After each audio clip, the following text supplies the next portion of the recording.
سحری اور افطاری میں کیا کھانا پسند کرتے ہیں؟ جو میں ناشتہ کرتا ہوں وہی میں سحری میں کھا لیتا ہوں، اور جو میں کھانا کھاتا ہوں وہی میں افطاری میں کھا لیتا ہوں۔ ہاں یہ ہے کہ افطاری کھولنے سے پہلے کیونکہ سنت ہے کھجور کھانا، تو کھجور کھا لیتا ہوں ہیں۔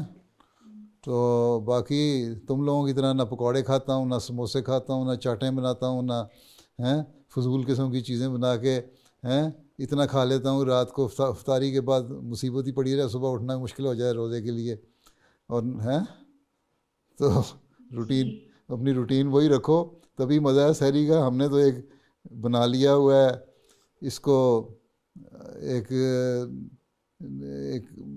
سحری میں ہم نے ضرور کوئی خاص چیز کھانی ہے اور افطاری میں ضرور خاص چیز کھانی ہے، بلا وجہ کا خرچ بڑھا دیتے ہیں ہم، کھانے کا بھی خرچ بڑھ جاتا ہے اور پیٹ علیحدہ خراب ہو جاتا ہے اور روزہ رکھ کے پھر سارا دن سستی رہتی ہے۔